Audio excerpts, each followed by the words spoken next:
Hi everyone, Shadwell back again. This time I'm trying to do a series of teapots. I did 6 of them all in a row here, and this is the first one that I made.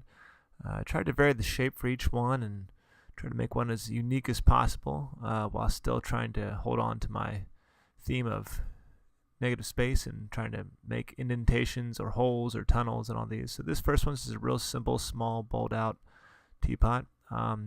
Teapots are fun to make. They're just really, I won't say they're hard. They're just kind of time consuming. You got to make a lid and a spout and a handle, and on top of that, any kind of designs you want. So I'm starting with just a real simple bowled out shape here, not very big.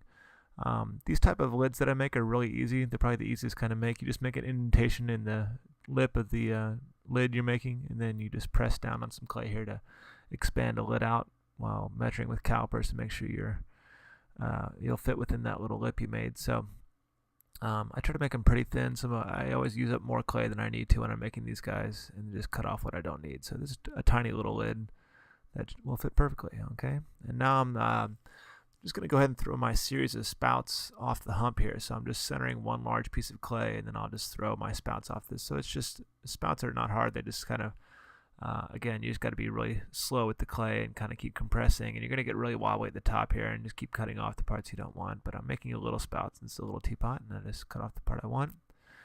And then, of course, pulling the handle. Now, you can make handles in lots of different ways. You can have tools that you can cut them out with. You can make slab ones. You can roll them out. I just like to pull mine that makes a nice smooth handle. So I let it sit out for dry, and then I got a Nest thermostat this past couple weeks, and it came with a really weird looking screwdriver that was really rounded over, and I thought, I'll just keep that for the shape. So now I'm just using this to kind of make these little indentations on the side of my teapot here. So I'm just kind of working my way around and pressing in and trying to keep them similar level and all the same shape. It's kind of hard, but still you get the general idea. Going back and refining all these guys here. I went ahead off camera too and shaved it and put some shadow marks on the top, which you can see on there. And now I'll go through and kind of assemble everything. So I'm going to go ahead and put the spout on. I've adjusted it how I wanted it and put it in the right spot. And then, of course, you got to place it and trace it and then cut holes so that you can actually get liquid to flow through it. And then make sure you're always kind of looking from all different angles. You want to make sure you're looking from top, from the side, straight on, and make sure that your spout is facing somewhat outward in the right position. So making a nice tight seal all the way around here without trying to distort my chatter marks too much. I don't want to smooth any of those out, so it's kind of having to be patient. And I like to cut off the teapot so it has a little decorative part as well. I don't like to keep them rounded at the top, so pretty much on every spout you'll see I'll end up leveling it out or cutting a little design out the side of it. It kind of makes it a little more interesting to look at.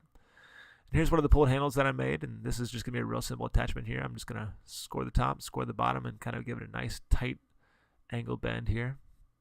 You don't want it to go too far out. I usually try to fit my hand. You'll see that I just put my hand in there to see how it fits, but you want it to fit comfortably in your hand. That means not too far bowled out, and should be nice and comfortable. So here's the end result. Nice, simple, nothing too complex. They get more complex as I go along here, but I like the indentations. It kind of goes along with the negative space and the chatter marks. It's just kind of a nice, simple little teapot to start off with. So hope you like the rest of them.